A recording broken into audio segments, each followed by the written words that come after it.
Hi students, welcome to Spark Educon TS Law Set 40 Days Crash Course. Students మీకు already తెలుసు spark ఎడ్యుకాన్ నుంచి మేము ఇంతకుముందు లా క్లాసెస్ పెట్టాము. ఇండియన్ పాలిటీ అది విన్నారు. చాలామంది స్టూడెంట్స్ లా సెట్ రాయడానికి మాకు ఇంట్రెస్ట్ ఉంది, లా కోర్స్ చేయడానికి. ఆ కోర్స్ ఎలా ఉంటుంది, ఎలా ప్రిపేర్ అవ్వాలి అని చాలామంది స్టూడెంట్స్ అడిగారు. సో మేము 40 డేస్ క్రాష్ కోర్స్ అనేది స్టార్ట్ చేస్తున్నాము. April 21 నుంచి కోర్స్ స్టార్ట్ చేస్తున్నాము. 40 డేస్ ఉంటుంది. టైమింగ్ వచ్చి మనకి 7 to 8 వరకు ఉంటుంది. ఇవన్నీ కూడా లైవ్ క్లాసెస్ తీసుకుంటున్నాం. లాస్ట్కి మాక్ టెస్ట్ కూడా పెడతాము. మీకు ఇంకా ఏమైనా డౌట్స్ ఉంటే డిస్క్రిప్షన్లో ఫోన్ నెంబర్ ఉంటుంది, దానికి కాల్ చేసి అడగండి. సో స్టూడెంట్స్, ఇప్పుడు మనం తెలుసుకుందాము లా సెట్ అంటే ఏంటి, అది ఎలా మనం ప్రిపేర్ అవ్వాలి, కోర్స్ గురించి తెలుసుకుందాము.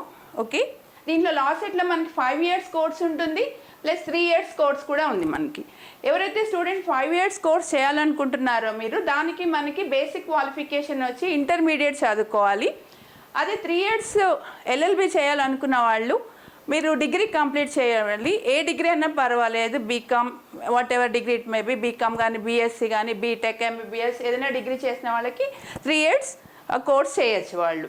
సో 5 years కోర్స్ చేయాలంటే ఇంటర్మీడియట్ కంప్లీట్ అయి ఉండాలి. 3 years కోర్స్ చేయాలంటే ఏదైనా ఒక డిగ్రీ కంప్లీట్ చేసి ఉండాలి. సో క్వశ్చన్స్ ఎలా ఉంటాయి లా సెట్లో అంటే, మనకి మొత్తం అన్ని క్వశ్చన్స్ కూడా ఆబ్జెక్టివ్ టైప్ క్వశ్చన్సే ఉంటాయి. ఓకే, సో ఈ ఆబ్జెక్టివ్ క్వశ్చన్స్ ఎన్ని క్వశ్చన్స్ ఉంటాయి ఏంటి అన్నది. సో మనకి ఇక్కడ మల్టిపుల్ చాయిస్ క్వశ్చన్స్ ఉంటాయి. Multiple choice questions plus matching items ఉంటాయి. ఓకే స్టూడెంట్స్, ఈ టెస్ట్ ఎలా కండక్ట్ చేస్తారు అన్నది చూద్దాము.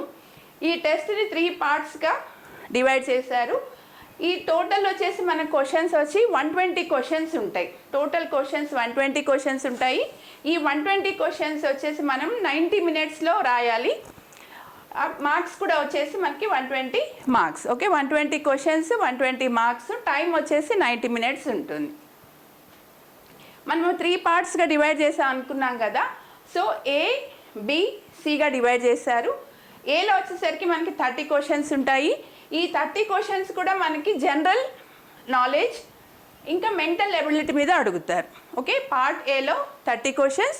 ఈ 30 క్వశ్చన్స్ కూడా 30 మార్క్స్ ఉంటాయి. టాపిక్స్ వచ్చి మనకి general knowledge and mental ability ఉంటుంది. So coming to the part B. Part బిలో మనకి ఇక్కడ కూడా 30 క్వశ్చన్స్ ఉంటాయి. ఈ 30 క్వశ్చన్స్ కూడా మనకి కరెంట్ అఫైర్స్ గురించి అడుగుతారు. అది కూడా మనకి 30 మార్క్స్. ఓకే, నెక్స్ట్ వచ్చేసి పార్ట్ సి ఉంది. పార్ట్ సిలో వచ్చేసి మనకి 60 క్వశ్చన్స్. ఈ 60 క్వశ్చన్స్కి 60 మార్క్స్ ఉంటాయి. దీంట్లో ఉన్న టాపిక్స్ మనకు వచ్చి కూడా అంతే aptitude of study of law ఉంటుంది. సో లా సబ్జెక్ట్కి సంబంధించిన క్వశ్చన్స్ అడుగుతారు. ఇక్కడ ఒక 10 మార్క్స్ మాత్రం కంప్రహెన్షన్ అంటే పారాగ్రాఫ్ ఇచ్చి ఆ పారాగ్రాఫ్లో క్వశ్చన్స్ అడుగుతారు. 10 మార్క్స్ అవి ఉంటాయి. సో టోటల్ ఇది 60. So part A 30 marks, part B 30 marks, part C part C వచ్చి 60 మార్క్స్ ఉంటాయి. సో ఇది మన సిలబస్, దీంట్లో ఉండే ఏంటి అన్నది.